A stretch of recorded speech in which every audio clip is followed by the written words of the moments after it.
So today's topic straight away gets started. So latest amendments, especially with a special focus on the Finance Act 2020. And I will also touch upon the Vivad Se Vishwas scheme also briefly through my presentation. I think it's a very important topic, even though it has been now a few months since the budget has finished and the Finance Act has officially come out. The changes are something which will surprise us, because while I'd say the earlier budgets that we have seen was comparatively little tame, this budget, that is Finance Act 2020, has some interesting repercussion that will affect us on a day-to-day basis. So let me share my screen now and we can get started. You're all aware that on 1st of February, the Honorable Finance Minister presented the budget, which was then the finance bill. Subsequently, it is then deliberated further. Certain amendments are made before it is brought out as an act. So when Finance Act 2020 came, there were around 54 amendments which have come into effect through the Finance Act 2020. But as I said at the start, there are few which are very, very important to us. And I'll be covering the issues which are practical for us. It is going to affect practicing chartered accountants who are dealing with this on a day-to-day basis. I'll be covering those amendments. So let us first start with residential status. Residential status is normally something we used to study when we are preparing for CA exams, and then we'll forget about it, because normally residential status is fairly straightforward. As far as all of us are concerned, all we will check 182 days or more in the current year. If yes means resident, if no means non-resident. And then other category we may verify depending on the nature of the client, but most likely in that first category itself we are all satisfied. So that was the extent of work we were doing. So we never went to check beyond the residential status because it was not required. But surprisingly, in this Finance Act, they have brought a very, very stringent and major change to the provision of residential status. Tirupur is a manufacturing hub, and you will find that a lot of people, especially the second generation and third generation business owners there, they would have studied abroad, or they are studying abroad, or they are going to come back after studying abroad, or they may be married over there, so they'll visit frequently. These sort of scenarios are very common in the Tirupur, Coimbatore belt, and even in Chennai, this happens very commonly. So this residential status is going to impact all of these people. So we have to carefully advise our clients. So let us understand the change. But before we understand what has changed, let us just quickly refresh what was the situation before. As I told you, we all knew the first category, the top box that you see. If you are in India, a person is in India for either 182 days or more in the financial year, then straight away he becomes a resident. If he is not in India for 182 days or more, there is a second test that you will see. Whether in the current year, the person has been in India for 60 days or more. If yes, then check another thing. If he's come for 30 days means straight away non-resident, because less than 182 days, less than 60 days, straight away non-resident, no question asked. If he's more than 182 days, straight away resident, no question asked. But if he is between 60 days and 182 days, then you have to do another test. In the preceding 4 years, whether he has been in India for 365 days or more, that is the second test. If he satisfies both that 60 days and 365 in the 4 preceding years, then he will be made a resident again. So even though he may not be in India for 182 days, what it was before, 60 days if he is there, more than 60 days or 60 days is there in the current year, and has been in India for more than 365 days in the 4 previous years, then he still becomes a resident even though he is less than 182 days. If he does not satisfy both the 182 days and the 6365 days, then he becomes a non-resident. So this was what the provision was. And if you are a resident a little bit further, you can go to see whether ordinarily resident or not ordinarily resident. We'll get back to that. So now we have understood the basic provision. So how has this changed? You see, one interesting thing which was there in the same old provision was that even though it says any person, you see, greater than or equal to 182 days in India for the current financial year, no means you come down to check in India greater than or equal to 60 days in a financial year, or greater than 365 days in the preceding 4 years. We have already discussed this. But there was a relaxation there. What was that relaxation? If you are an Indian citizen, that is, you're holding the Indian passport, or you're a person of Indian origin, not holding the Indian passport, but you're a person of Indian origin, then in that case, the act was liberal. What they said, up to 182 days you can stay. Up to 182 days you can stay. So if I'm there in India for 181 days, it might seem silly. You're saying that more than 60 days, you're saying 182 days you're there, 181 days you're there. Yes, if I'm there in India for 181 days and I'm a person of Indian origin or an Indian citizen, then despite satisfying the category of greater than 60 days in the current year and 365 in the preceding 4 years, I will still be recognized as a non-resident only. So that was a condition which was there before. Now they have decided to tighten that condition. So what they have said, from what was 182 days, now they're reducing it to 120 days. So therefore, for 4 months, you can keep it as of 4 months. So if a person is there for 120 days, more than 120 days, then straight away you have to start looking if they are become a resident. You have to check if they have become a resident here. But they have brought a limitation. What they have said, this will only be applicable if their income from other than foreign sources is 15 lakhs or more. Now you may ask, what do you mean by income other than foreign sources? What they mean is Indian income only. I don't know why they have so complexly worded it in the act. But what the act says, other than foreign sources income you have more than 15 lakhs, that means you will be allowed, you will have to look at this provision. If it is less than 15 lakhs, you can relax. So what they mean by other than foreign sources, they mean any income in India. So what does this mean? If I am an NRI, I am based in US, I am based in UK, I am studying there, and in those cases, I may have a house in India. I may have multiple houses. I may be dealing in shares in India. I'm selling Reliance, I'm selling ITC, I'm selling other shares. So if my income from all of this exceeds 15 lakhs, then this criteria applies to me. So therefore, you have to check whether your client or whether the assessee, he has income of 15 lakhs or more in the current year. Then only you can go to this provisions. Otherwise, you don't even have to look at this provision. Is he earning 15 lakhs or more? No, then don't worry, old provision only applies. Still 182 days he can be there. But if his income is more than 15 lakhs, then you have to check whether the non-resident has been in India for 120 days or less. If he's been there for more, then he becomes a resident. So I'm discussing so much about resident, non-resident. What is the impact? Why does this matter? Because if you are a resident, that means your entire global income becomes taxable in India. So if I'm earning in US in dollars, or I'm earning in Dubai in dirhams, then if I'm a non-resident, I will pay my tax in that country and I'll be happy. I don't have to do anything in India. I don't have to disclose it also. But if I am a resident in India, then I have to disclose all my global income, offer it to tax, and then take a relief against whatever I've paid there. It's a little more complex process. So therefore, that is why people try to avoid being a resident. For example, you may have faced many shipping clients that you may have.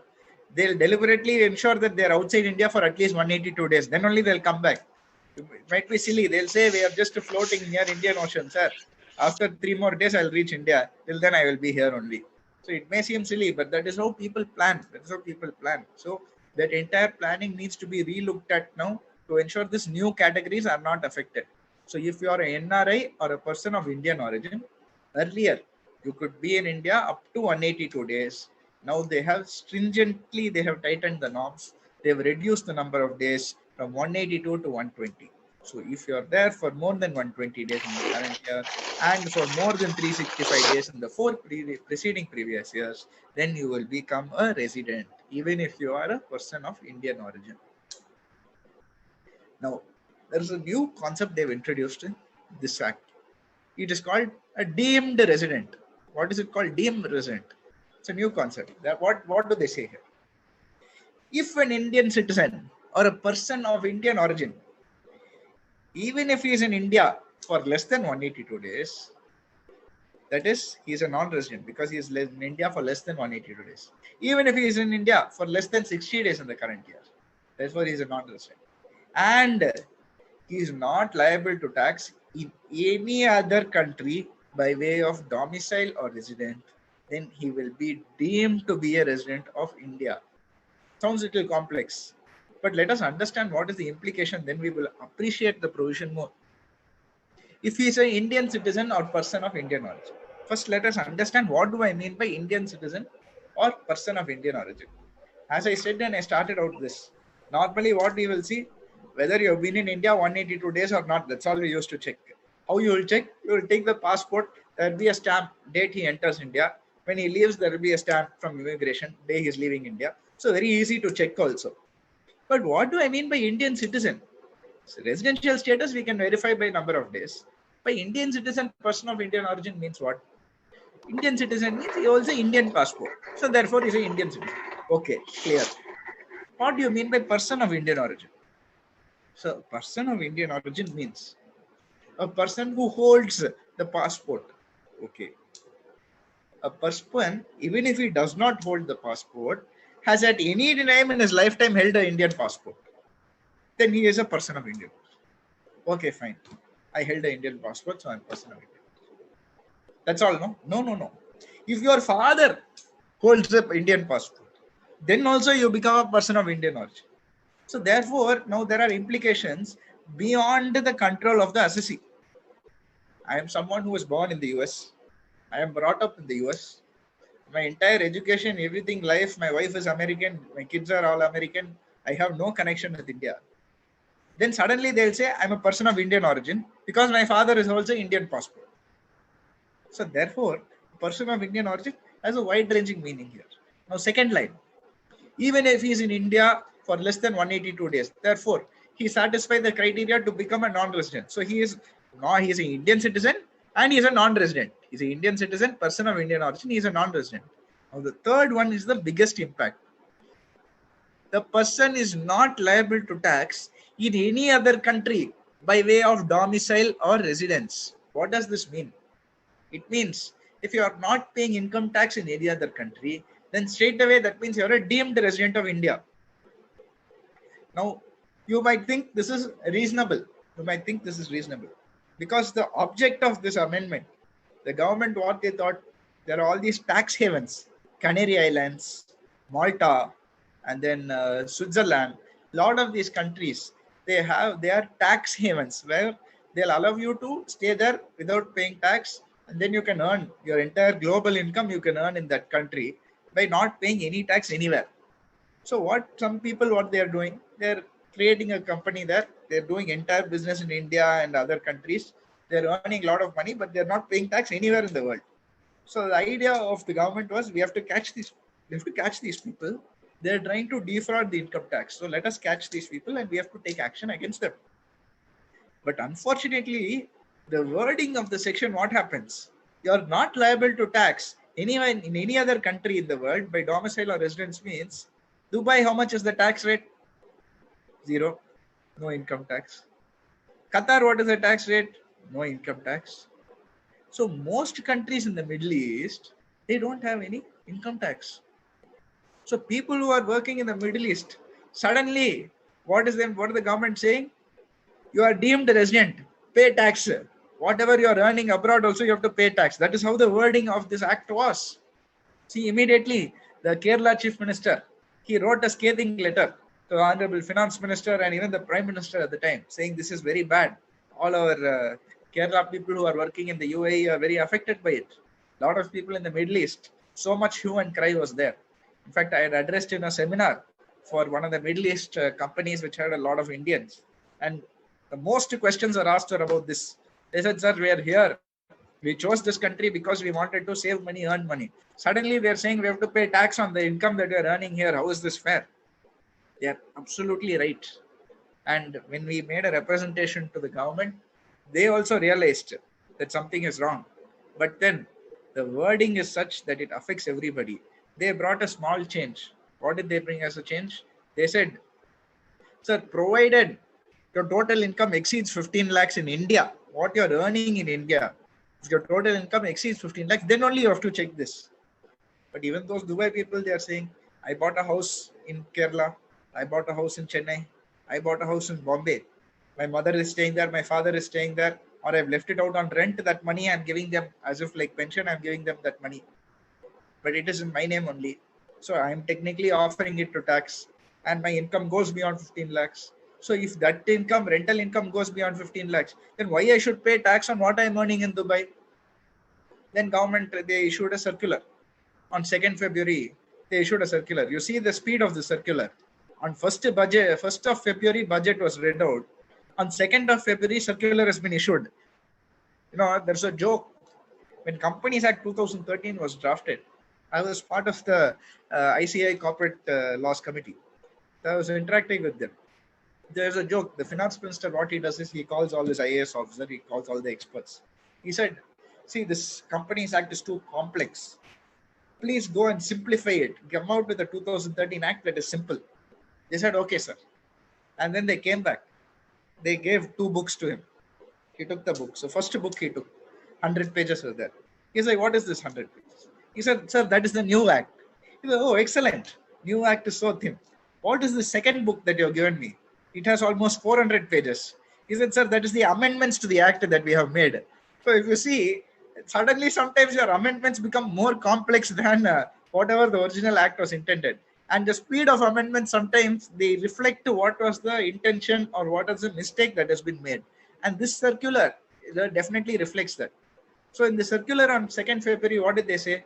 They said, if you read what is there at the bottom, deemed residents will only be taxed on their income earned outside India only if it is earned from an Indian business or an Indian income. Now, was this required at all? Because anyway, how the current situation is itself, if you are earning any income in India, naturally you will tax it only in India. If I'm earning rent from my house that is there in Chennai, Bombay, or India, Tamil Nadu somewhere, will I pay tax on that in Dubai or I'll pay tax on that in India? I naturally pay tax on that in India only. There are no questions at all. So why this clarification came, I don't know. Why this amendment was made, yes, I know the logic. It is to catch the people who are trying to evade the taxes. Like I told you, gave you example of Canary Island, Malta, etc. These people, they are defrauding the income tax, so they want to catch them. But instead of catching them, the way the amendment is worded, you are catching a lot of genuine people also in this process. And I think what you will see is certain challenges for assessees who are working in the Middle East now. The assessing officers, they are now empowered to ask them details about what they are earning there. So now the assessing officer has been empowered with more powers to question the international tax assessee who's NRI or your PIO who's outside India. You can imagine a scenario where some guy who's brought up in Dubai, suddenly one day he wakes up, he has a notice from an Indian assessing officer saying that you're taxable in India, you pay your money here. He said, sir, I have nothing to do with India. No, your father is Indian, therefore you should pay tax. That sort of situation arises today because of this. So it's a very, I think it's a section that requires a relook, and maybe we will see that relook coming very, very soon. Or maybe by the next budget also it's expected. So finally, what is the summary? Let us see what is the takeaway. We have discussed all this. What is the takeaway from what we have discussed in these amendments? How we should advise our clients? So first thing you do, if it's an NRI client, what you have to check? Whether you're an Indian citizen or not. If your Indian income is greater than 15 lakhs, if you're an Indian citizen or not, if your Indian income is greater than 15 lakhs, then only you have to look at these provisions. If your income in India, be it from house property, capital gains, business, anything that is happening in India, if it is less than 15 lakhs, don't even bother about what we have discussed. Next, for your NRI who's holding an Indian passport, in his case, what you will check? First, again, as I said, you check whether 15 lakhs or not. So it is more than 15 lakhs. Check whether he is holding an Indian passport. Yes, he is holding. Then restrict your stay. Advise them to restrict their stay in India to a maximum of 120 days. Don't stay in India beyond 120 days. Then ensure that you pay tax on your whole of income in your country of residence. If you don't pay tax, then they will say deemed resident you are in India because of what we discussed just now. And finally, if you are a NRI who is holding a foreign passport, nothing to do with India, that is a person of Indian origin, ensure that your stay in India is less than for 120 days and your income, ensure that it is within 15 lakhs. Then you can avoid all these complex provisions over here. So that is when it comes to your residential status. The next is charitable trust.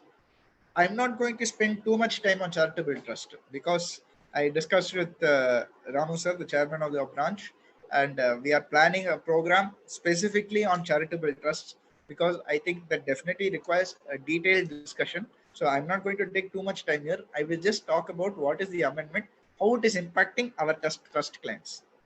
So as you all are aware, most trusts, they have a registration under section 12AA or 1023C or 80G. All these registrations are quite common as far as trusts, charitable institutions, colleges, medical hospitals and clinics are concerned. This is a very, very common registration that is got by all of them. Now, what the government has said, whether you are a trust that's established in 1920, 1930, 1940, we don't care. Whether you are a trust registered in the last 10 years also, we don't care. You have to apply for a fresh registration. What do you mean by fresh registration? Whatever ATG, whatever 12A, whatever 1023C you have to go and again apply to your jurisdictional officer who's handling trusts or your institutions, charitable institutions, exemptions, what, whoever is handling, you have to go and apply. It is going to be a digital process where you upload online and you apply for this. Now you may ask, why did they do this? You see, there are so many trusts in India, many of them who file their returns regularly. Several trusts who don't file their returns but continue to claim benefits. And many trusts, furthermore, who have been registered. They've been registered very old time, 1920s, 1930s. They don't have any registration certificate. They don't have any document to prove that they're registered. But they are actually registered because at the time, that's how the procedure was. And it's continuing. It's been continuing. No change to it.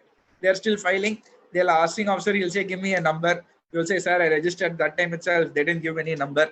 He will say, no, how is the proof? Give me the certificate, sir. That time, no certificate, sir. You check my last 10 years. Every year it has been approved. I've been filing under ATG or I've been filing under 12AA. No problem, sir. So he'll be in a spot. He'll say, okay, fine. So many years they are doing so correct. So government felt there is no database of trusts or charitable institutions in the country. So therefore, we have to do something about it. So let us create a database. Whoever is the trust, however old, however new. My trust is 40 years old, I don't care. My trust is 10 years old only, I don't care. Sir, last week only I got my trust registration, I don't care. Whoever you are, if you have not made an application before or your application is not approved before this amendment came, then you have to apply for a fresh registration. In fact, there are some of our clients where we had got the trust registration approval just a matter of 1 month before this amendment came. Now we have to apply again. We have to apply again for them, apply for a registration afresh. That is the first change. So all trusts, all institutions, everyone has to apply for a fresh registration. Second point, this registration has a validity of maximum of only 5 years, not more than that. So within 5 years, you should get your approval for this registration. You have to get a re-registration or a re-approval. So 6 months before the expiry of this, so at 4.5 months, by that time, you should make an application for re-registration. Your assessing officer will again check to see if you're complied with all the provisions of the act and all the conditions that's applicable to you. So if you have complied, only then he will grant you your re-registration. So every 5 years, you have to get a re-registration. Next point, a new trust will apply for a provisional registration. They brought a concept of provisional registration. If I'm starting a new college or I'm starting a new hospital, then for me, it is impossible for me to next day, today I establish the trust as college, next day itself I will start business. That will never happen. These sort of colleges, hospitals, it will take time, a few years before they are up and running or they can start their operations. So what is the act saying? If you are a new trust or a new medical college, new institution, then you make an application under this act for registration. We will grant you a provisional registration. So therefore, before you start commercial activity or before you start billing, before you start your operations, you write a letter to us to convert the provisional into actual registration. And at that time, we will examine the situation and we will grant you a certificate. So therefore, these are the three critical changes. I'm not going to go into the specifics of the section of the act because that will be covered at the next session that we are planning. So these are the critical changes as far as trust is concerned. The next one is your new tax slab structure. For the first time in the history of India, we now have alternative tax slab structure. Your assessee has given the option to choose either A structure, the old regime, or B structure, the new regime. The Honorable Finance Minister announced on 1st of February during her live address, she said, the Income Tax Act is a very complex act. It is not at all simple. More than 140 exemptions are there. So therefore, it's not easy for people to file the return of income. What I'm going to do is I'm going to scrap many of the exemptions, not all. I'm scrapping around 75 exemptions so that it will be simple for you to file.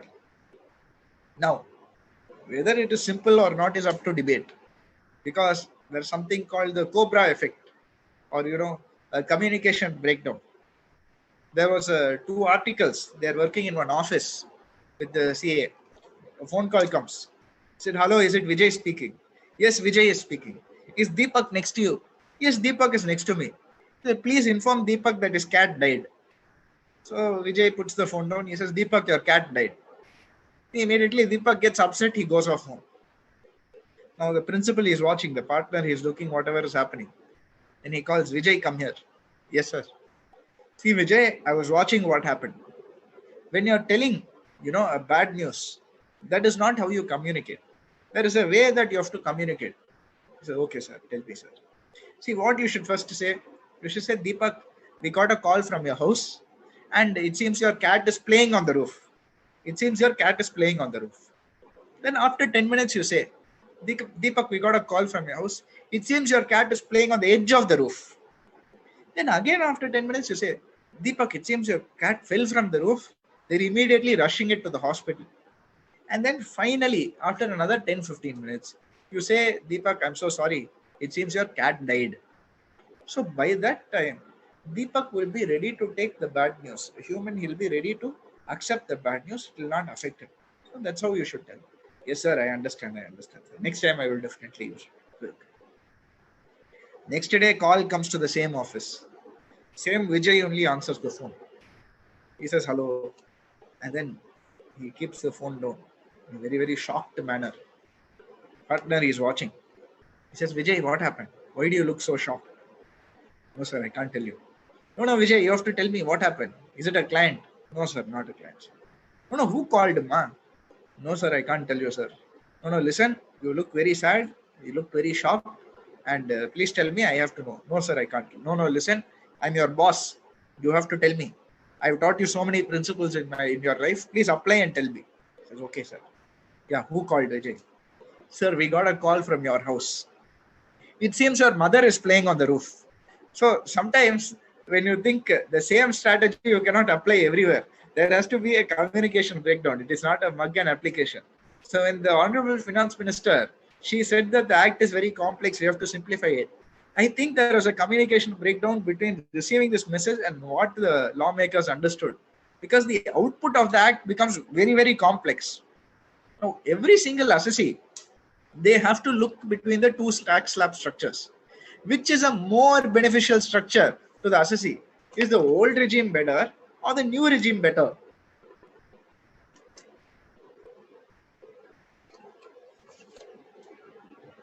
You look at the old regime. What did it say? It was very straightforward. Only 4 slabs we had. 250,000 to 5 lakhs, 5 lakh to 10 lakhs, 10 lakh and above.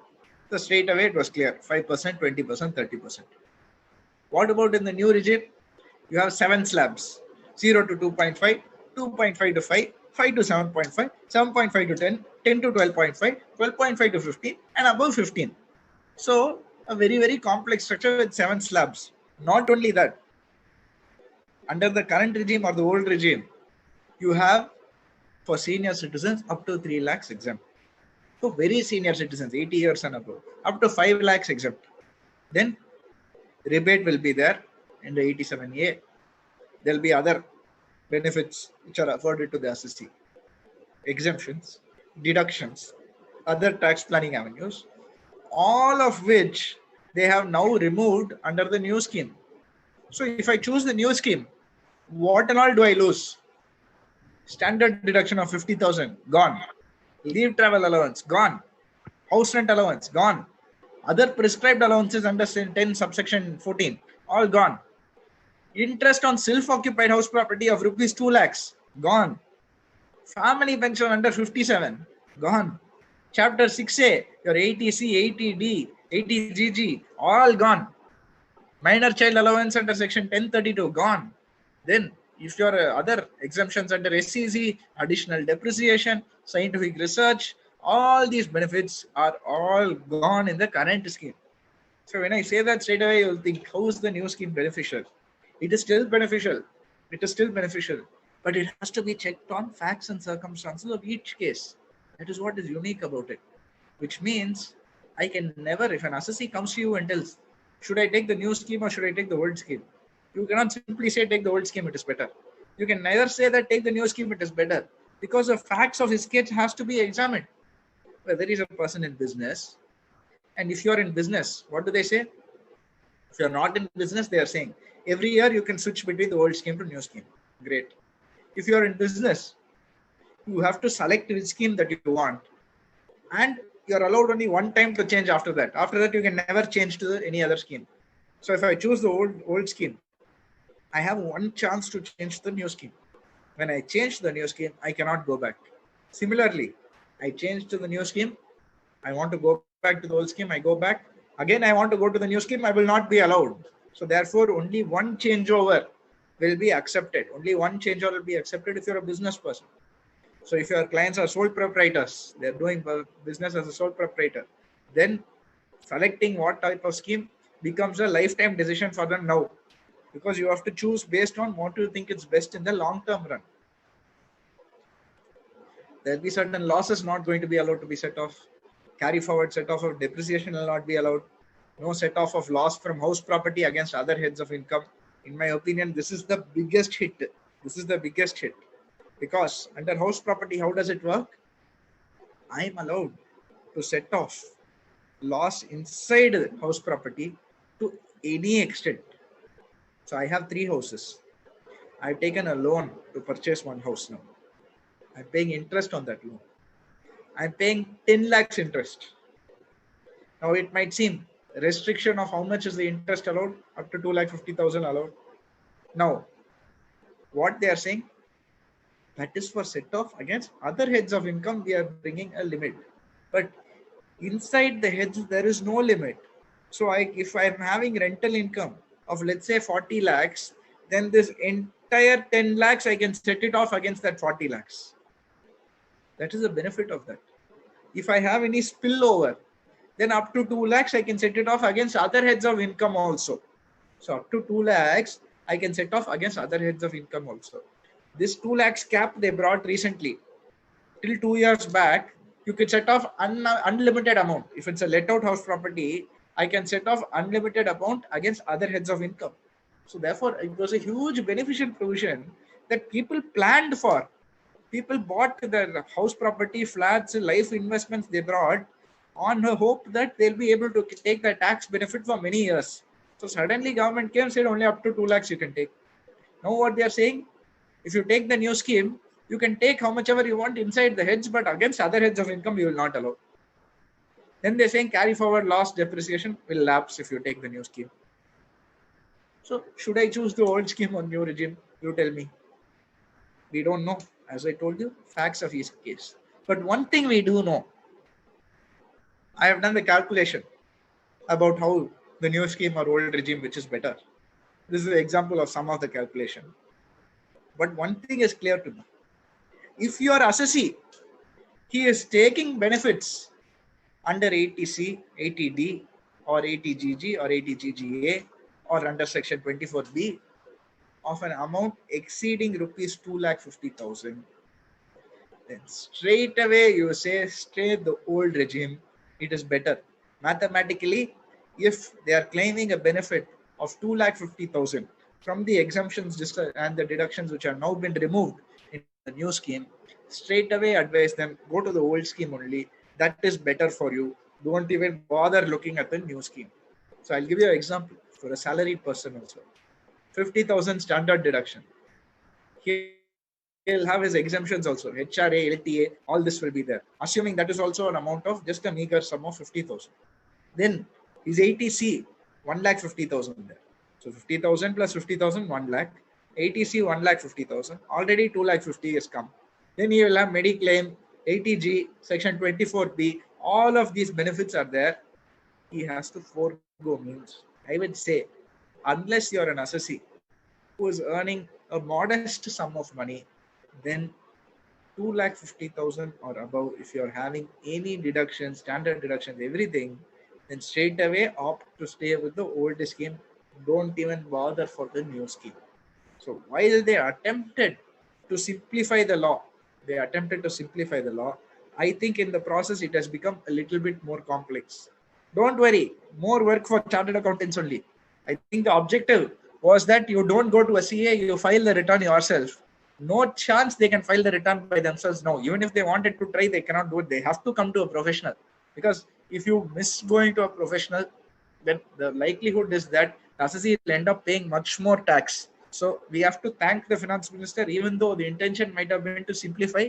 I think in the process, chartered accountants have got more cases now because of this. So we have to thank the finance minister. What is the broader effect of this? This is a lighter note, and we have discussed the section. What is the broader effect? What was the true objective of the department or of the government? See, the finance minister said, we no longer want to decide where the assessee should invest. We don't want to come and tell you how you should invest your money. Because earlier what we are saying, you put in PPF, you put in LIC, you put in Mediclaim, we will give you tax benefits. Like that, they were encouraging people to put their money. Now what the government is saying, we will give you a tax rate cut. We'll give you a reduced tax rate. We won't give you 80C benefit and all. Because you want to invest somewhere, you invest. You want to spend money, you spend. Instead of buying a LIC policy or buying a P or investing in PPF or buying a ELSS, you want to buy a new car or you want to buy a new TV. Please go ahead and buy. I'm not going to tell you how you should save. So that is the view of the government. They want people to spend, or they want people to take a call with their own money. Government does not want to dictate how you should invest. But what is my view on this? I think traditionally, India has been a country which loves to invest and conserve their money. We are a conservative economy. That is how our economy has run. That is why our whatever investments that we have made has been carrying on for several generations. What will happen with this new change? Many people who don't know anything about tax, they know about PPF, they know about LIC, they know about Mediclaim. Why? Because they know some tax benefit they will get. Now that you're telling them, we'll give you more money in your hands, you do what you want with it. Do you think people up to the age of 35 and 40, till they have a family, till they have children, will they think about saving or will they think about spending? They will only think about spending. They are not going to care about Provident Fund. They are not going to care about public Provident Fund. They are not going to care about Mediclaim because they're healthy. No problem, health-wise I have. Why I should bother about Mediclaim? We will see in the future. We will see later. So that is the attitude that young people have. And when you have incentives to get them to invest like this, then they will be enticed to take it up. It is also a way to give money to the government, but also it is a way to protect the future of that individual. Now, what will happen under the new scheme if we move to this full time? You will have a lot of young people who do not save money now. Suddenly, at 50 years, they may lose their job or they may retire at the age of 60. They'll wake up and they'll realize they don't have money to survive upon themselves. Provident Fund, Public Provident Fund, all of these are meant for a rainy day or at the time of your retirement, when you don't have that intention to save or when you don't have an incentive that directs you to save, the likelihood is we will see a generation of people without any life savings. It will become like how it is in US, where people, they don't have a tendency to save, they have a tendency to spend. They have a tendency to spend. It will become like that. It will become like that. I don't think it's ideal. I think the sort of country size that we have, the sort of population we have, people need to be pushed to invest. Only then they will invest and save for themselves. And I think we have to take a step back. Both, even though government has made this change, as chartered accountants, my belief is we have to advise the assessee to invest rather than spend. So even if they adopt the new scheme, it may be beneficial for your assessee to take the new scheme. So in that case, they may adopt the new scheme. But we should still ask them to either invest in a PPF or a ELSS or some other scheme, Mediclaim. Even though they are not getting tax benefit, they need to protect themselves for the long run. So this is the value-added service that we can give. Now that the deductions, etc., are removed, and there will be more money, disposable income in the hands of younger associates. Corporate tax rate cut. Now this is a change that was announced in the last October itself. It has nothing to do with the Finance Act, other than the fact it came as an ordinance at the time. Our Honorable Finance Minister had announced it, saying that we are giving a tax rate cut, where if you are an existing company, you can opt for a scheme under 115 BAA, where the tax rate will be reduced to 22%. But you have to forego all 80 deductions. That is, if you are enjoying 80IA, 80IB, or 10A, 10B, all that you have to forego, and you can enjoy 22%. If you are a new manufacturing company, then under section 115 BAB, you can enjoy a rate of 15%. In my view, these are both excellent amendments. It would have been nice if they could reduce the tax rate from 22% to even further. But irrespective of that, it's a great amendment. It has only been ratified in the Finance Act. But what I expect is, given what is happening in China, there's a lot of discontentment because of the entire corona issue and the sort of authoritative actions that they are taking there. These sort of situations are driving many huge multinationals that preferred China over India. They are looking at other alternatives.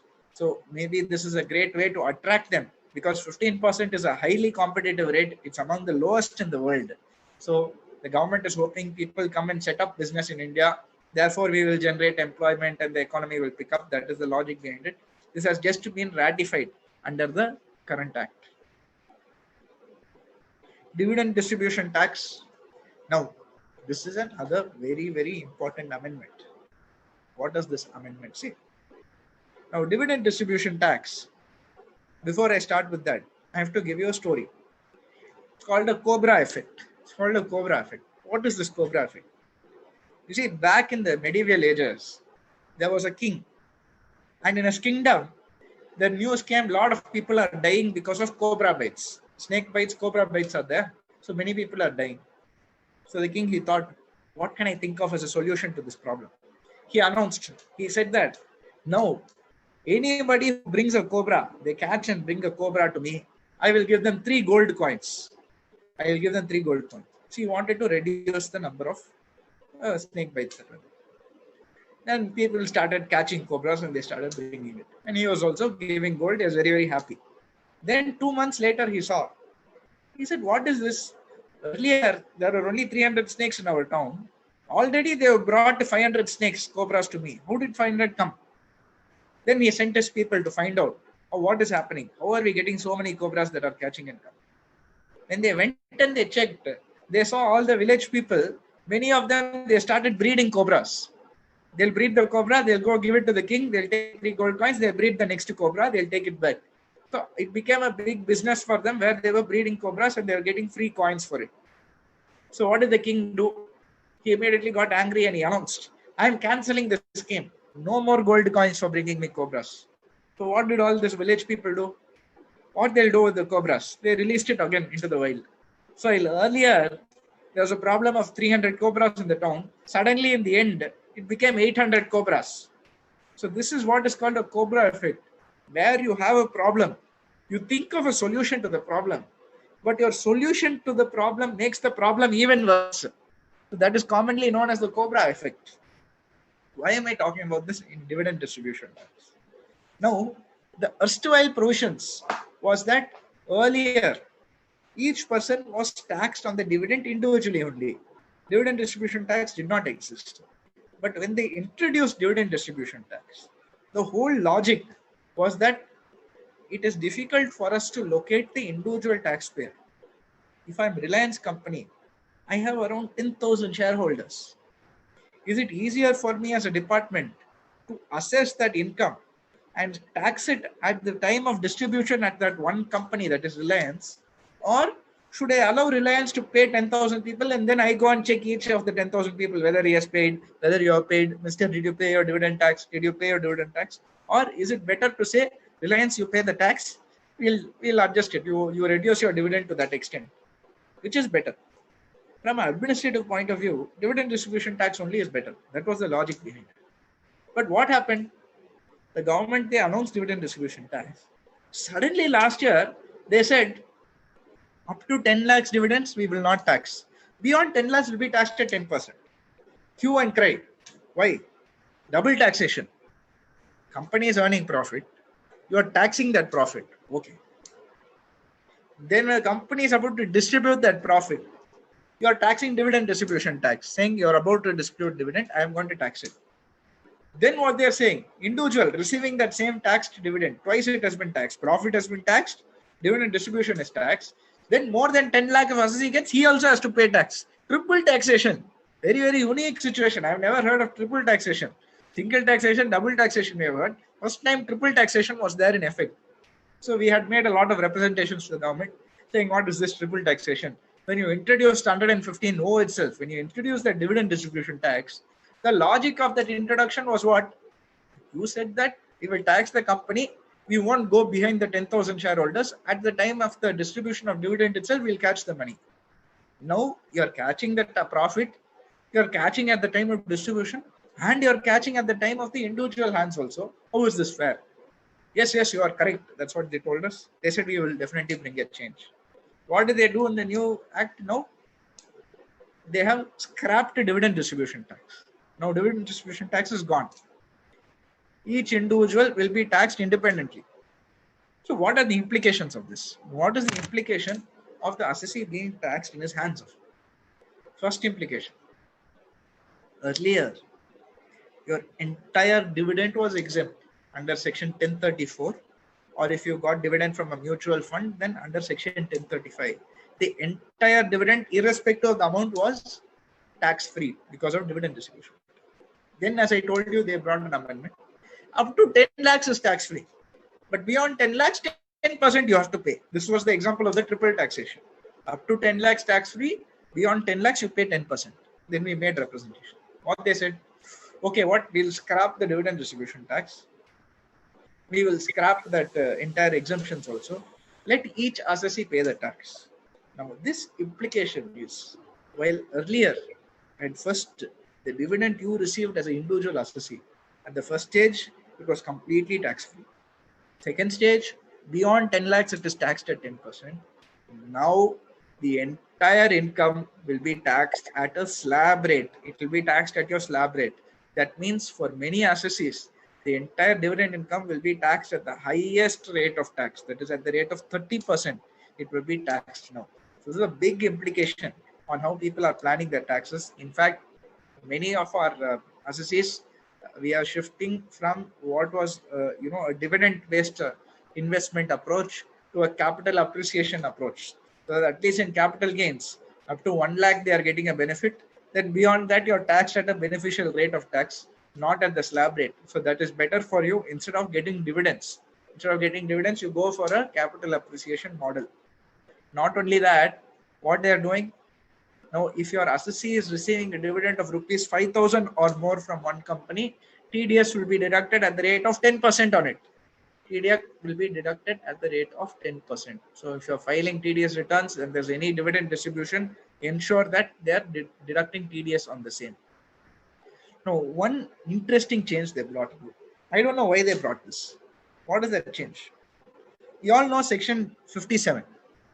If you're having income from other sources, any expenses that is incurred wholly and exclusively in connection with earning that income, you can claim it as an expense and adjust against that income. So if I'm earning interest, this you would have seen with some senior citizens who worked in banks, senior citizens who are employees of banks, they'll get a beneficial rate. They'll get a beneficial rate of loan. So they may get loans at the rate of 8%. They also get a beneficial rate of investment in FD. So investment in FD, they'll get 10% or 9%. So it may seem silly. They will borrow at 8% rate and they will invest at 9% rate, both with the same bank. So many people were doing this. So this is how you plan it. So similarly, when it comes to your mutual funds, I may take a loan to buy a mutual fund. So I will incur expenses towards earning that income. Towards earning that income, I am incurring expenses in the form of interest. Government has now come and said the entire dividend is taxable in your hand, plus you have a maximum cap of 20% that you can claim as expense against this dividend income. Highly unfair. When you are taxing that income, allow me to claim whatever real expenses I'm incurring. It is your duty as a department to go and check whether the expense is genuine or not. If the assessee is making up expenses, I'm creating expenses, then department has every right to catch him and punish him for that. But where the assessee is incurring genuine expenses such as interest, why should there be a cap at all? Especially interest, because interest you will have a bank certificate. You can check whether it is a competitive interest rate. You can check with other banks as a benchmark to see what interest rate they are offering. There are so many checks and balances when it comes to interest. If they say something like traveling conveyance, then I cannot verify. If they say salary, I cannot verify, because you don't know whether how much work that person is doing towards earning that income. So you cannot estimate what is the correct expense to earn that income. But when it comes to interest, that is the easiest way for you to estimate whether the interest income is genuine or reasonable or not. So therefore, this is an amendment which exists. Whether it's right or not, we are up to debate. But it's a provision that exists today, so we have to accept it. So maximum, if you are having interest expense that you have borrowed to invest in shares or mutual funds, then you can claim an interest only up to 20% of your dividend income. Beyond that, you cannot adjust it against your dividend income as an expense. Now, what about a change as far as immovable property is concerned? Two critical changes here. One is your difference between your stamp duty value and your consideration. We all know section 50C. I would have covered this in my capital gains presentation if it was scheduled to happen in March and it happened without Corona. But I'll take this opportunity to cover this point alone from capital gains. Section 50C we are all familiar with. What is 50C? Where I am selling my immovable property and I'm earning a consideration, and that consideration happens to be lesser, than the guideline value or the stamp duty value of the property, then I should offer to tax whichever is higher, actual consideration or stamp duty value, whichever is higher, I have to offer it to tax under section 50C. It will be the deemed consideration. Deemed consideration will be there. So then the department felt, okay, we should give them a benefit where if there's a difference up to 5%, then you don't have to take the higher value. If your actual consideration and the deemed value of the guideline value is different only by 5%, then no problem, you take whatever is your actual consideration. Now, in the current act, they have given extra benefit. They have increased that 5% to 10%. So if your actual consideration, the deemed value of the consideration differs up to 10%, then you can take the actual consideration only, even though it is lower. Up to 10% you can. What if it is 12%? If it is more than 10%, then do I have to offer to tax only that 2% additional or the entire thing? You have to offer the entire thing. It is not a discount that they are giving you. It is just a reasonable benchmark. They're saying up to 10%, we won't say anything. If it is more than 10%, you have to take the guideline value only. That means you're doing something funny. That is what the department is taking. Of course, you can always make a reference to a valuation officer also under 50C and 43CA. Similarly, 56.210 is also there. I'll just quickly touch upon 56.210 because this is one provision that I am very made multiple representations to the finance ministry, and I have had discussions with them also on this point, where I have strongly felt 56.210 is a very, very stringent provision. It affects everybody very strongly. Let us take the example. I am purchasing, or rather I am a seller. I am selling my immovable property for 40 lakhs. Guideline value is 50 lakhs. What is my sale consideration here?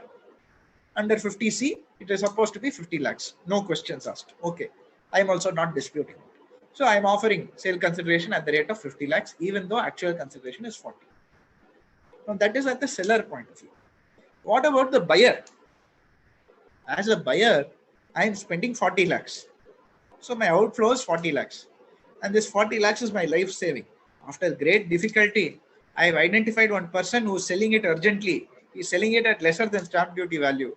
So I immediately rush. I use all my money. I break all my fixed deposit, all my PPF, and I use it to purchase this property for 40 lakhs. Now, what does 56.210 say? 56.27 and 56.210, both of them say this. They say where the assessee receives any form of consideration of house property for inadequate consideration, receives an immovable property for inadequate consideration, then the assessee has to offer that to tax as income from other sources. Okay, what does that have to do with this? What it has to do is, now the wording of the act means that buyer, no, who bought it at 40 lakhs, department is saying difference between the stamp duty value, that is the market value of the property, and what you actually spent is 10 lakhs. That is like a gift to you. As a buyer, that is like a gift to you. So you have to offer that 10 lakhs under income from other sources and pay tax on that. How silly. I'm a person who has spent my life savings to identify that guy who's selling it at a low rate, and I'm purchasing it for 40 lakhs. Whenever I sell my property, my cost of acquisition will be taken at 40 lakhs, whatever benefit I get, enough. Now what they are saying, stamp duty value was 50 lakhs. Even if you paid 40 lakhs, we don't care. You have to pay stamp duty value equivalent. You have not bought it for stamp duty value. That means it is a gift to you. You offer it as income from other sources. Highly unfair in my opinion, because this becomes a situation of real income problem. The assessee does not have that income. He has not earned 10 lakhs. You are taxing him notionally, saying as if he has earned 10 lakhs. Why should he be taxed at all? If I'm someone who's buying that property, then whenever I sell it, maximum I will take the benefit up to 40 lakhs only as cost of acquisition. That is correct. Why you are coming and telling me you take the cost of acquisition 50 lakhs whenever you want to sell? What you do now, you pay that difference as a tax as if it's your gift. Now let me ask you a question. If I buy a property like that, I spent 40 lakhs where the guideline value is 50. I've identified the person with great difficulty. I've spent 40 lakhs to buy it, and I want to keep it as my heritage property of my family. Nobody will ever sell it. So I have to offer under income from other sources 10 lakhs, and I can never take that benefit of 10 lakhs that I'm paying tax on. It's a very, very unfortunate situation. Back in 1960s, there was a decision called CIT versus ED Sassoon. CIT versus ED Sassoon, where they said you should tax the assessee only on real income. You should not tax him on a notional basis. I understand why 50C is there, because seller, he can take the money in black money, all that issues were realistically there. It was a big problem at the time. So 50C was required. But why is this provision there where the buyer has to pay tax on a notional income? I still don't understand. I think it's a very, very harsh provision. It's a very, very harsh provision. So even though the discussion, the amendment pertains to that 10%, in this case 56.210, we have to understand it's a harsh provision. Even though they have given a 10% benefit, the assessees are very, very affected by this. I'm hoping that the representation will be accepted by the ministry, and maybe we will see some changes happening in the next few years on that. The second change, the second amendment pertaining to immovable property pertains to section 55. Now we are all aware of the concept of indexed cost of acquisition, where the assessee purchases a property, and if that property was purchased in 1968, earlier the base year was 1/4/1981. Few years back they changed that to 1/4/2001 as the base year. Nobody complained anything. I still remember I was in a meeting with a top official who was in the ministry. I'm not going to name the person, but during the meeting, it was a public meeting only. And I was speaking and I was analyzing the budget at the time. And I said, I took an example of my own property that was there in Chennai. I did the calculation under the old year, 1/4/1981. What was the fair market value? All that I calculated. I did it under the new rates also, the new indexation rates, that is from 1/4/2001, to work out which is beneficial for me. It turned out the old scheme only was more beneficial in terms of index cost of acquisition. I was given a better rate there. Then I discussed this openly, and that ministry official, he accepted it, and he said, this might be a case for your property in Chennai, but across India, I think it has been a beneficial change, he said. So I said, okay, maybe it has something to do with the stamp duty value in my area, etc., or fair market value in my area. I left it. Now, Section 55 has been amended in the current act. What is the change here? Now, what they said, as on 1/4/2001, the base year, I have purchased a property in 1998. Then the earlier provision, it said, I have to take the value as on 1/4/2001. What value? The purchase value or the fair market value of the property, whichever is higher. Whichever is higher, I will take it for the purposes of calculating the cost of indexation. When it was 1/4/1981, the base year, there was a lot of litigation. Why? Assessee will say fair market value is 1 crore. Department will say fair market value is only 10 lakhs. The true value will be somewhere in between. But there used to be a lot of litigation because why? How will you estimate the fair market value as on 1/4/1981? Very difficult. You have to find the sub-registrar. You have to see if somebody sold the property in the same area around the same time you did. Is the property similar to yours? Every fact is it same? Then only you can benchmark the property, and that will take a lot of time and effort. And first of all, registrar should have documents pertaining to that year. So if all of these conditions are satisfied only, you could estimate the value, fair market value, as on 1/4/1981. So when the department changed it to 1/4/2001, the reason they changed, the logic was, as on 1/4/2001, guideline values would have been notified by everyone. So department will say, I am taking guideline value as the fair market value. If you assessee, you think the real fair market value as on 1/4/2001 is higher, it is higher than the guideline value, then you prove it to me. I will accept it. You get a value report. You find some way to prove that the actual fair market value as on 1/4/2001 is higher. I don't mind. I will take the stand that the guideline value is only the value of the property. You prove that it is higher. Okay, still fair. In my view, that is still fair. Department is taking the stamp duty value. If it's higher, I will come and prove it. I will get a value report to prove it. Now, the amendment, Section 55, what they are saying, we are scrapping that concept of fair market value. Every assessee has to take only the guideline value. So as on 1/4/2001, the guideline value of your property or the purchase value of your property, whichever is higher, you have to take that one. Now this is a program for Tirupur, and all of us in Tamil Nadu know something. The guideline values in the early 2000s, they did not ever reflect the true value of the property. The guideline value was very low. It was very low in the early 2000s, whereas the fair market value of the property was much higher. It was much higher than the guideline value. So therefore, as an assessee, if I have a chance to prove that the fair market value of my property was higher, it seems reasonable. But now what they are saying, I don't care if the fair market value is higher. Whatever it is, you have to take the guideline value. In my view, it's a very, very, you should be liberal when it comes to capital gains. There are several debates. If you go back to the old Income Tax Act, not the 1961 Act, the old Income Tax Act, you will find so many debates are there where the government and the lawmakers, they have concluded that capital gains should be a liberal section. You should encourage people to sell their capital assets. This provision is yet another provision that is not liberal. It is more restrictive. And I hope that this will be changed again, because the truth is stamp duty value was not in line with the fair market value in many parts of India, not only Tamil Nadu. But as far as Tamil Nadu is concerned, we know for a fact that the stamp duty value did not reflect the fair market value, and everyone who's bought their property in this time is going to be deeply affected by this amendment. Let's talk about the changes pertaining to returns, audits, and assessments. Some very, very important changes. The first one, your tax audit limit has been changed. Your tax audit limit has increased from rupees 1 crore to 5 crores. But certain conditions you have to satisfy. Your total cash receipts should be less than 5%. And your total cash payments should be less than 5%. Now here there's a mistake. I have said 5% of revenue, but it should be 5% of receipts.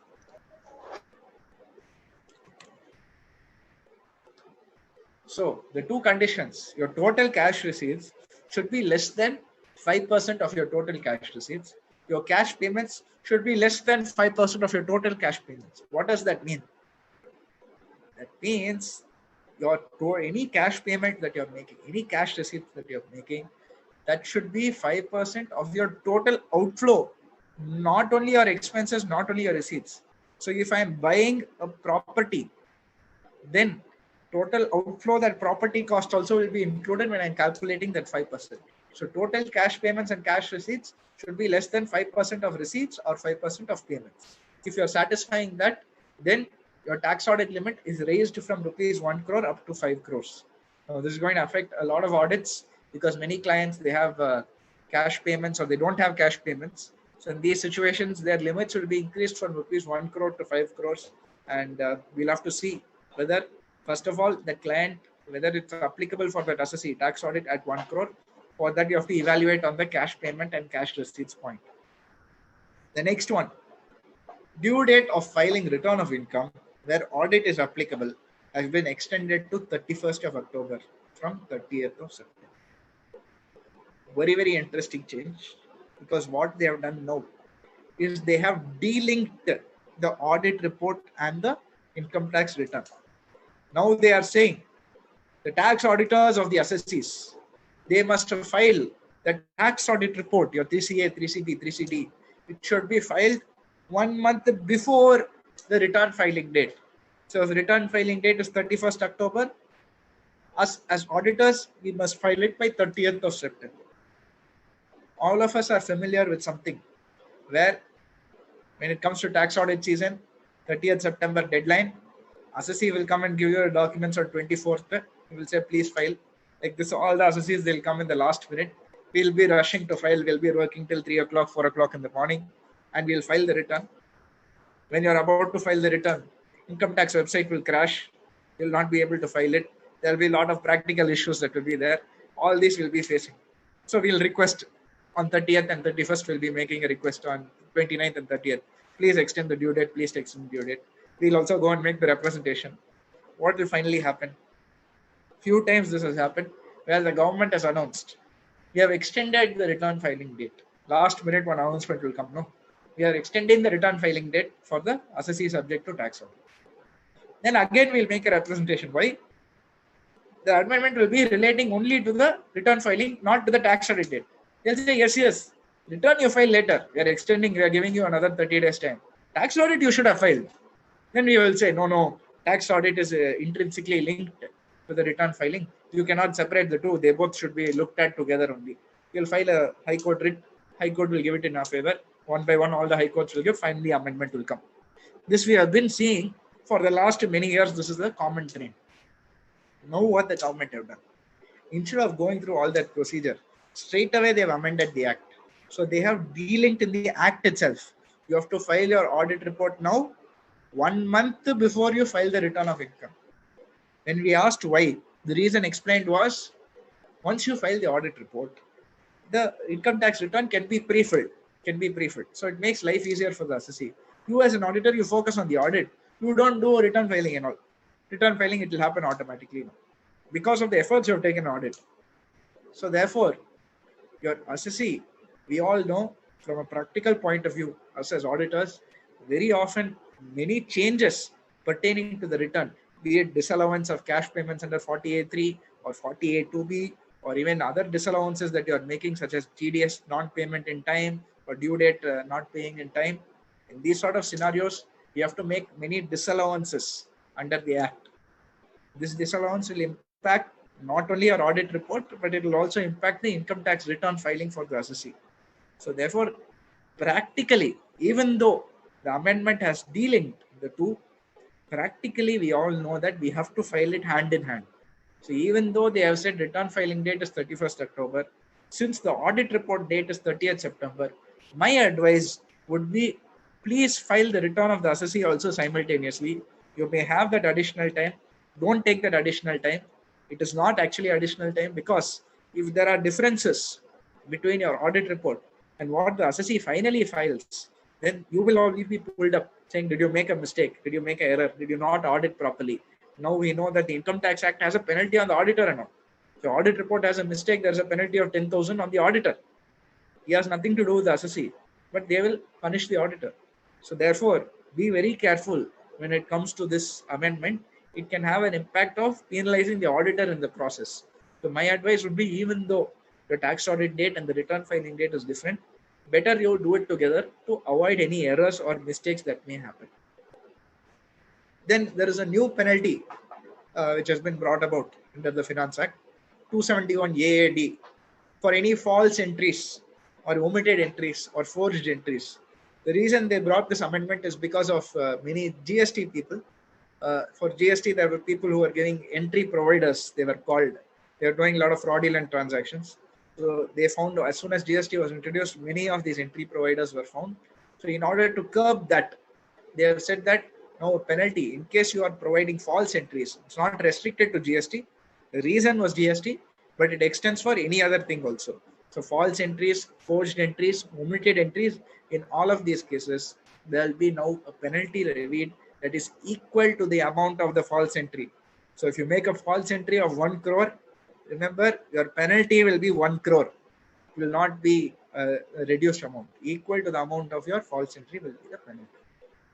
Also, they have announced now e-penalty will also be brought in the assessment. I'm sure Ramu sir will do a program on e-assessment also for Tirupur branch. I'll be happy to come and address, where we all aware now that e-assessment is a reality. It has come into effect from 1st of April, but because of Corona, we have all been protected from that e-assessment. We have hardly seen any notices come in that regard, because CBDT has also issued a circular saying that don't issue any adverse notices to associates during this time. Everyone is going through a difficult period. So don't be adverse, do whatever is required only. So try to avoid. So we have not received much notices. Very few associates have got. But what you will realize once this lockdown is slowly getting lifted now, and in the end of July, I think it will be fully lifted in many places. You will start getting notices for e-assessment. E-assessment is a new complex process. It is a jurisdiction-free assessment. As Tirupur auditors, you would have been doing the work for your clients. So you'll be meeting the jurisdictional officer in Tirupur. Now what they are saying, you will not know who the officer is. It will likely be your Tirupur client will have an assessee, or assessee will have an assessing officer somewhere in Delhi, somewhere in UP, somewhere in Ranchi. So like that, you will be having assessing officers. They will have nothing to do with the place that you are from. So that is the impact of this amendment that has come in the terms of e-assessment. So this is already in effect, and you will be seeing the effect of it. But under this e-assessment scheme, they said penalty will not be part of the e-assessment scheme. Your jurisdictional officer will still have power over penalty. But with effect from this Finance Act, that is 1st April 2020, penalty has also been included with e-assessment. So therefore, e-penalty will also be in that. The assessment proceedings will take care online, similar to your assessment itself. Your assessing officer will be someone totally different. There are some changes which has happened with TDS also. I'll just quickly run through these. I think we're familiar with most. The first one is TDS on dividend income greater than 5,000 at 10%. We already discussed this at the time of dividend. One very important change is that reduction of TDS on professional services to 2%. Earlier it was 10%, whereas for contract it was 2%. And there are a lot of issues that assessees used to face, because some transactions is very hard to distinguish whether it is in the nature of fees for technical services or whether it is a contract-based service. Assessee, naturally, he will say it is a contract, so therefore it should be deducted only at 2%. Department used to say, no, it is technical service, so you should have deducted at 10%, so I am going to penalize you. So a lot of disputes used to happen like this. In fact, I specialize in appeals, and many of you who are watching today have referred cases to me, and you'll be aware some of the cases that I have done for some of you is relating to this issue only. where we have to go and argue and say that it is very hard to distinguish whether it is 194J or 194C. So you can take a view that it is 194J. You can also take a view that is 194C. Be liberal to the assessee. He is not trying to avoid tax. It is just simply a rate of TDS. So a lot of these issues used to come, but naturally, assessee had to fight it. He had to fight it at the higher level, at the tribunal, etc. And you would have seen that because of this fight, he would have expended some money just to defend this 2% versus 10%. Now that they've reduced fees for technical services from 10% to 2%, it's a very, very good change. It's a very good change. It will definitely reduce the number of litigation and number of disputes pertaining to this issue. Scope of 194C has now been widened to include even contract manufacturing, whether there is a contract or not. There is a now LRS scheme, your liberalized remittance scheme, where if you are remitting an amount of greater than 7 lakhs, then they have to collect a TCS at the rate of 5%. Now, why this is a serious implication of this? Many people, they go for education abroad, and what is the fees that you have to pay for education? You have to pay a sum of money. Let's say if you're going to Harvard, it's almost 1 crore or 2 crores rupees you have to pay. So you're paying 1 crore or 2 crore. Now what is the government saying? TCS will be deducted at the rate of 5%. Now 5% of 1 crore is a big sum of money. We all know. It is still 5 lakhs. And 5 lakhs is a big sum of money, whoever you are. So 5 lakhs is deducted at TCS. So finally, what amount goes there? 1 crore, instead of 1 crore, 95 lakhs goes to Harvard. What is Harvard going to say? Will they say we will file a return of income in India and claim that 5 lakhs? Or will they say we don't care? You please pay that 1 crore as the fees. We cannot file a return in India. We cannot take a PAN and file a return in India. We cannot take the refund. So if you want a daughter or your son to get an education here, you pay that other additional 5 crores. I'm not going to ask for refund, etc. So in this scenario, many people are affected. So we have made a representation. They have considered it, and the reduced rate will be announced soon, where in certain circumstances, 0.5% will be the TCS. 0.5% only will be the TCS. The whole purpose of the reason they have brought this is to simply, for people who are emitting high amounts of money abroad, some people are doing it in a clandestine manner or for other purposes to defraud the Income Tax Act. So in order to do that, they have brought this provision. So in certain genuine cases like education, etc., it will be reduced from 5% to 0.5%. But there's a catch here. That 0.5% is only if you have borrowed money. If you're using your own funds, you have to still deduct TCS at the rate of 5%. Slightly unfair. We have made a representation. Maybe the rate will be reduced soon, hopefully.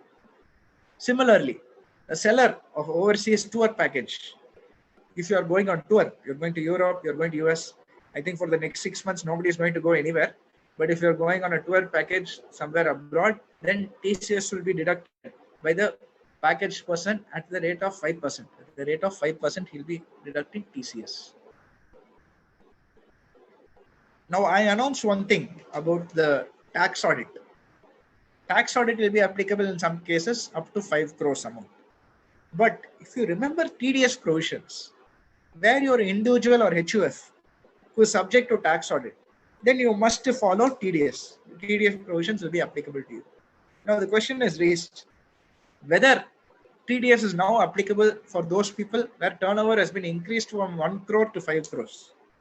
Now that also has been clarified, where in the amendment of this Finance Act, they have said that even though tax audit limit may have been raised for those associates from 1 crore to 5 crores, if their turnover exceeds 1 crore, the old tax audit limit, if it exceeds 1 crore, then in those cases also they have to deduct TDS, whether they are subject to audit or not. So audit is not mandatory.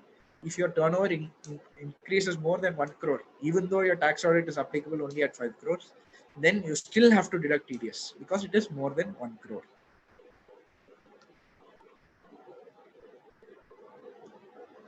Since we're running out of time, I'll just quickly take you through the Vivad Se Vishwas scheme key points. As you're aware, the Finance Act, they announced the Vivad Se Vishwas scheme. That is because of increased litigation and increased cases that we are doing at the tribunal and the CIT appeals. Many cases go in circles. And some of you are aware, as I told you, many of you who are participating, we interact with for your cases. Where you would have seen I will represent the case at the tribunal. I will win the case. Tribunal, they will send it back to the assessing officer.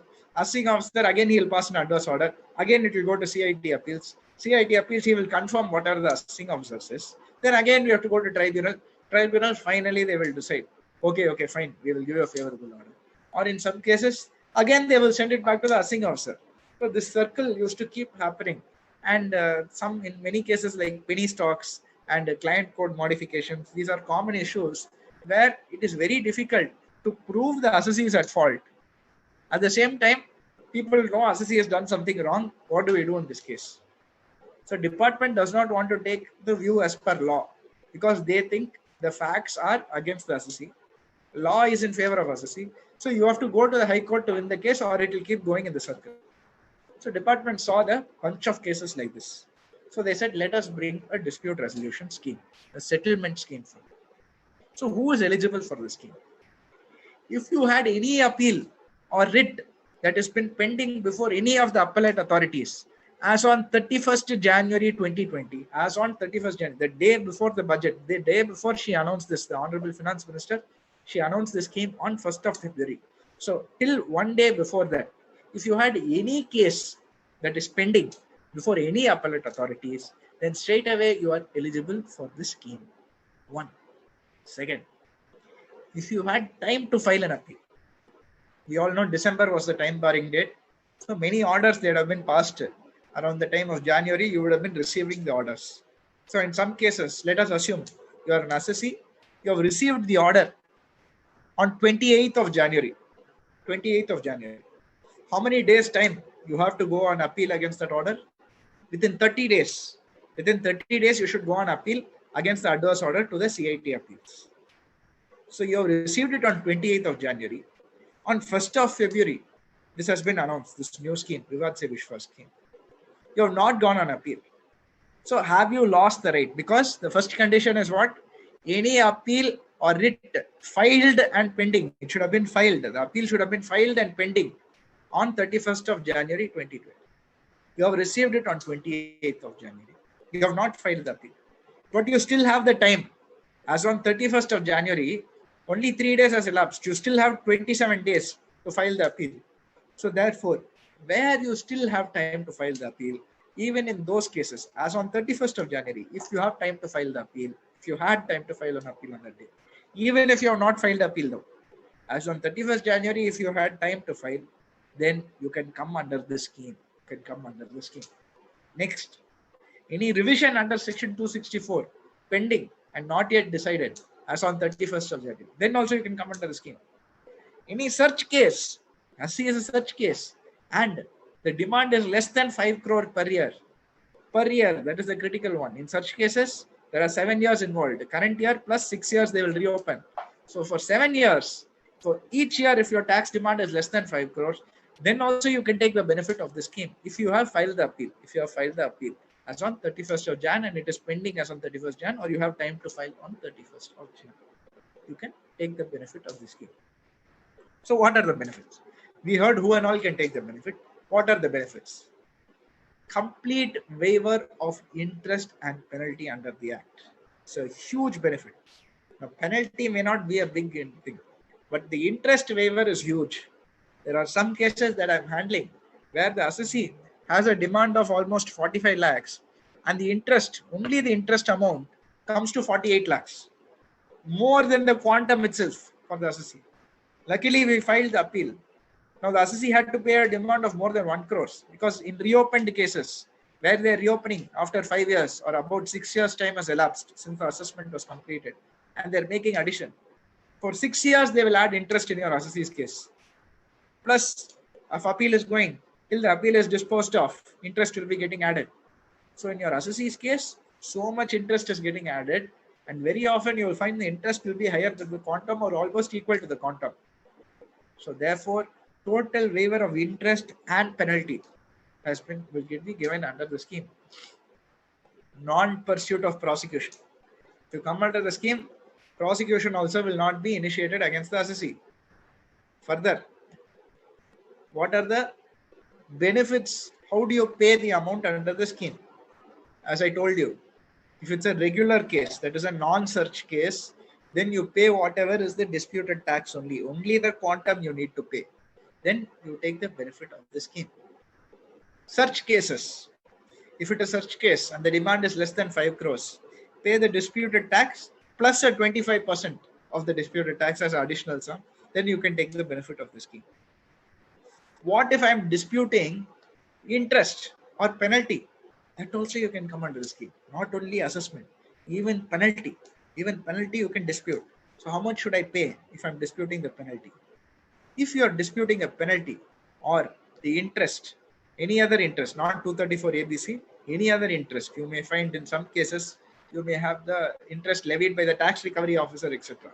In these cases, if you pay 25% of the disputed sum enough, you can take the benefit of this scheme. If you pay 25% of the penalty or the interest, you can take the benefit of the scheme. All further proceedings will be dropped and you will be settling the case. So a huge benefit to the assessee. Now, one more interesting issue. In fact, this is a case, Tirupur case only. I think I'm not sure if the CA who refers the case to me is on this call. But this was a case of block assessment. The assessee was subject to block assessment. Block of 1998 to 2003 it was. Age-old case. I was still in school at the time. So this block assessment case, my father had been fighting the case for many years. Then when I joined the firm after passing chartered accountancy, I also was fighting the case. We were keeping the case alive and fighting the case for the assessee. Then this scheme has come. So assessee asked, sir, we will settle. The auditor also said we will settle. We don't mind, sir. Disputed tax plus 25% we have to pay. We don't mind paying 125% of the quantum. I said, wait a minute. Let us read what the act says. Vivad Se Vishwas Act, what does it say?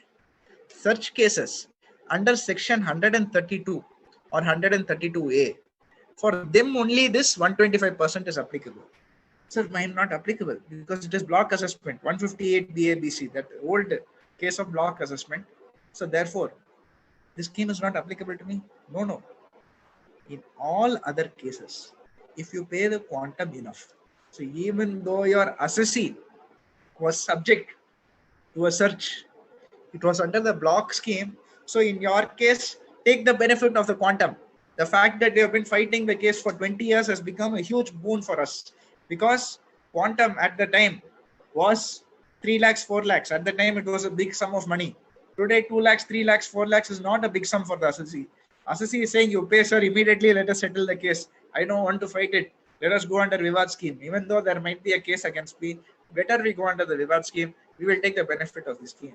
So if you have any appeal that is pending and you think there is even a 5% chance that you will lose the case, my opinion is take the benefit of the scheme. The interest is waived, the penalty will be dropped, no prosecution will be initiated. In further years, they cannot reopen simply based on this. So therefore, a huge beneficial scheme this is to us. So I think with this, I will wind up my presentation. Thank you so much for giving me the opportunity to speak at Tirupur branch. I thank the chairman Ramu and the other management committee members who have invited me. If anybody wants this presentation, I'm happy to share. My mobile number is there. You can message me on WhatsApp or you can drop me an email, whichever is okay. I'll be more than happy. To take up this case, to share this PPT with you. And, you can discuss also with me in the future. I'll be happy to do that. So my number is on the screen, or you can take it from the branch also. I'll be happy to share the PPT with you. So thank you all for this wonderful opportunity. Maybe we'll take a few questions before we wrap up the program. Over to you, Ramu, sir. Thank you, sir. Thank you very much, sir. Members can ask questions, sir. Yeah, it is displayed, sir. Yeah, I will read the questions. Please. Yes, please.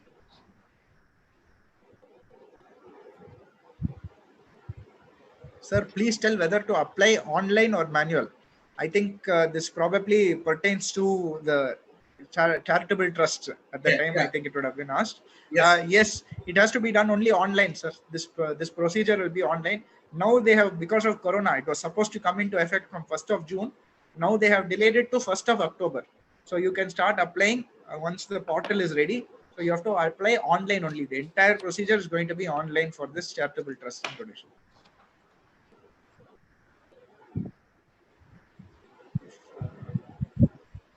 Okay, one long question is there from V. Gopalan, sir.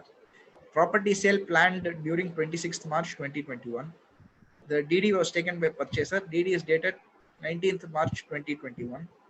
The token was taken for registration with the registration department, and the date was fixed as 26th March 2021. Due to lockdown, the registration, I think instead of 2020, sir has written 2021. Due to lockdown, the registration took place on May 2nd week. I feel the FMV as on 1/4/2001 can be taken as cost of acquisition. Your opinion, please. So this depends. This highly depends, sir, on. I think because he's saying okay. Basically, sir is trying to say that after this amendments came only, he has registered, Yeah, while the yes, sir. intention Yes, was sir. to register before the amendments came. Yeah, yes, sir. Okay, that is a good question, sir. Here, in my view, since the registration has happened, they may say you take the later date. They may say the later date, but there is one interesting amendment that came earlier, where it is said this was a dispute on what value you should take on 50C. What value you should take? The question came. When they said what value you should take, they said, I am a person who's selling my property today. Everything is done. I have taken consideration, I have given possession, everything is done. But I am in the US. I can come to India only in December. This entire transaction happened in February. So in February, transaction has happened. But registration takes place in December. Then somebody asked, what should the value of sale consideration be? For 50C, will you take the value as on February or will you take the value as on December? Now, the view that was taken is, and this is officially in the act also, if you have paid any sum of money on or before the date of the sale agreement, then you can take the registration date as the sale agreement date and pay the stamp duty as on that date. But if you have not paid any consideration and non-cash, the payment of consideration should be non-cash. If you're paying by cash, then you cannot take this benefit. Non-cash you have to pay. Then you can take the benefit of the guideline value as on the sale agreement. But that does not answer your question, because we still don't know Yes, whether this amendment is clarificatory in nature or curative in nature. That's always usually a decision that has to be taken by the courts. Yes, whether the amendment is clarificatory. Clarificatory means it is retrospectively applicable. yes, sir. If it is curative, means only prospectively. So therefore, if it is clarified that it is a curative amendment, then in that case, you can definitely take the benefit. My view is, even if the assessing officer is against you, go on appeal in this case. I think you have a strong case. Normally, we will convince the assessing officer. Now we know that it is e-assessment, so we don't know who the assessing officer is. Yeah, so the view is, if the assessing officer who's doing your case, if he is not going to be reasonable, then go on appeal. This is why appeals is very important now, because e-assessment has come in. That personal rapport that we had with the officer is gone. So you can't even explain the case. Very often, genuine cases, complex cases, even if you explain to the assessing officer, he will not accept directly face to face. Then if some person is sitting in Delhi, UP, how he is going to understand, I don't know. So I have a feeling many adverse orders will come now under the e-assessment scheme. And generally, from smaller towns, people don't prefer to go on appeal.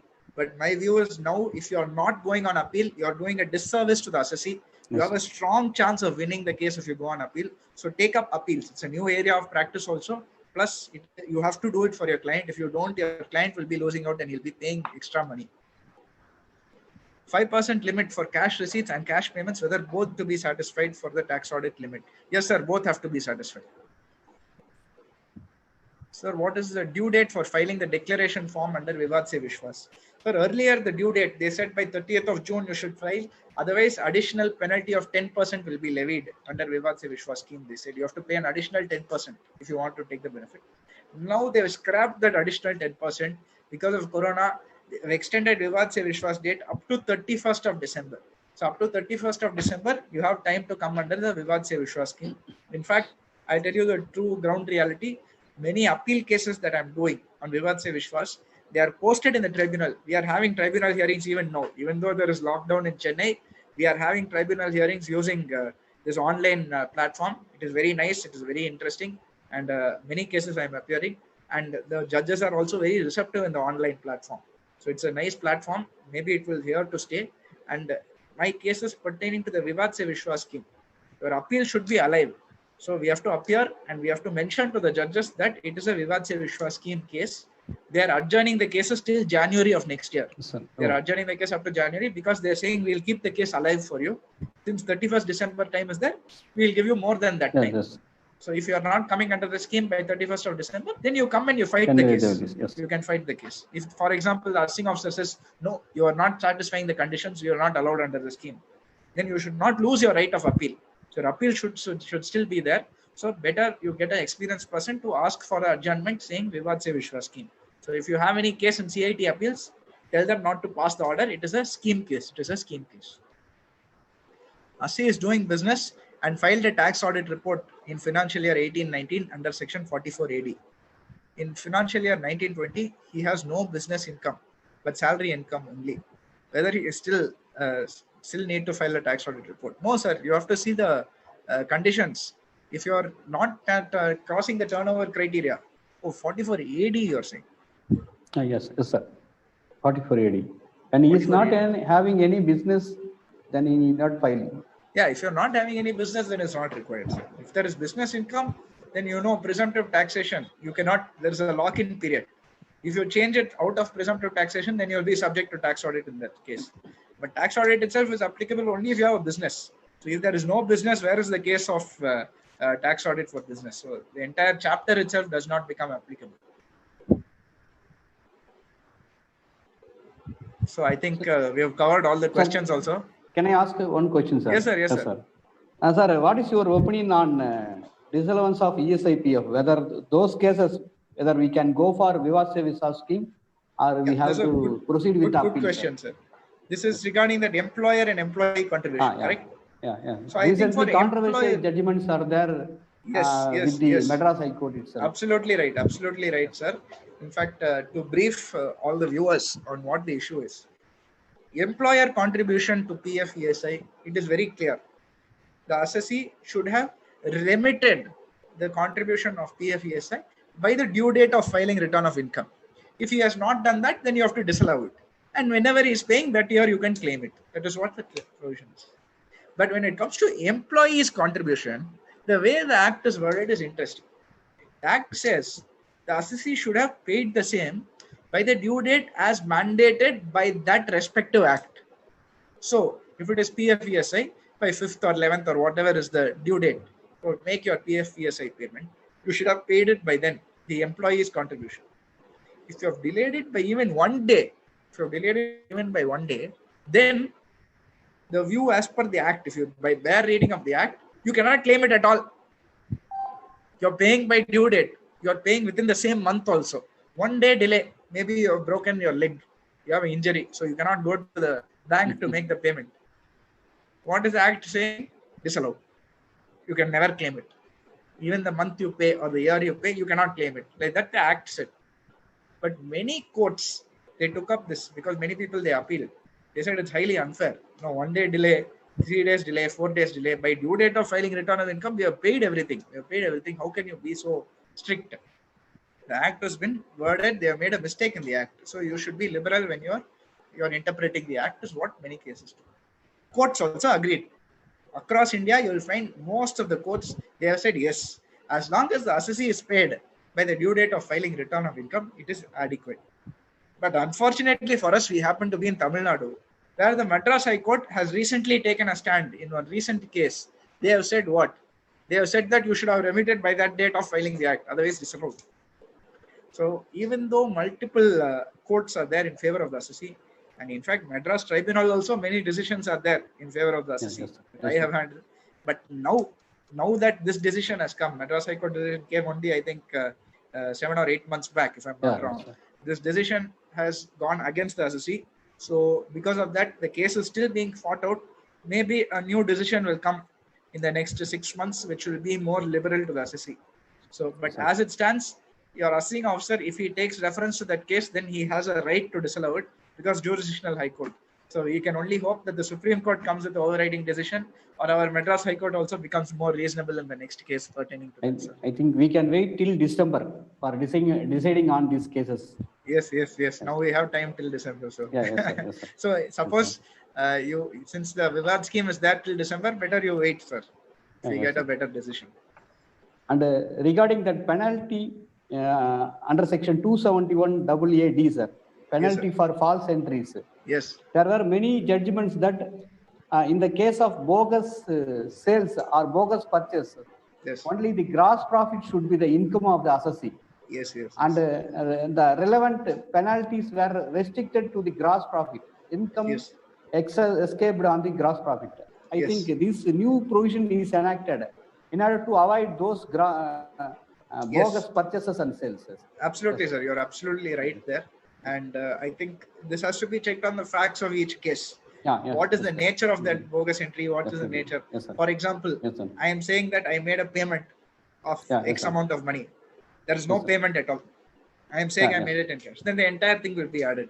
But if it's a case where I have actually made a payment of 10 rupees, I have said that I have made a payment of 20 rupees. Then whether you're going to add the entire 20 or whether you're going to add the 10. Now that is a dispute. And as you rightly said, GP related cases, many are there. But I think they will examine it on a case-to-case basis to see whether the entire amount should be taxed or only the difference should be taxed. But I think overall that is the view that I have, sir. Yes, sir. Yes, sir. I think we have covered all the questions. Sir? Yes, sir. Thank you, sir. Once again, thank you very much, Ramu, sir. Sir. Thank you all the viewers for listening. Once again, we will meet with you, sir, on Charitable Trust. Yes, sir. It is my. Sir, one more person is asking on TCS. Can you please? TCS on sales. If TCS on sales. Yes, you're right. I'm sorry that I did not include this in my... TO is about 10 crore. Yes. I don't know if I put it in my PPT. I put it, but I've missed to cover. I'm sorry. Section 206 IH, I think it is, where every seller whose total turnover in a business exceeds rupees 10 crore in the previous year, then he has to collect TCS at the rate of 0.1% of the sale consideration exceeding rupees 50 lakhs in sale of goods and any sale of goods. This is applicable only to business. Yes, sir. One more question has come. Shall I take this question and answer? Please, sir. Yes. CA Papji has said, kindly explain the interpretation assessee between rupees 2 crore and 5 crore, whether he can declare lower profit without tax audit. Yes, sir, he can. Very interesting, because the presumptive taxation limits has not been modified. So the current wording, if you go by it, then up to 2 crore to 5 crore, you can definitely claim under the tax without any audit. So I think there has been an intention to reduce the number of audits for the auditors or what, I don't know what is the intention of this amendment. But on plain reading, that's what it applies. So yes, you can. Yes, sir. I think you're covered. So as I said, if anybody wants the PPT, please feel free to drop me a message. I'll be happy to share it. Message to sir also. Yes, I will share any queries, sir. Yes, please, sir. Yes, sir. Thank you, sir. Thank you for joining with us, sir. Thank you so much. Thank you all viewers. Thank you, sir. Thank you.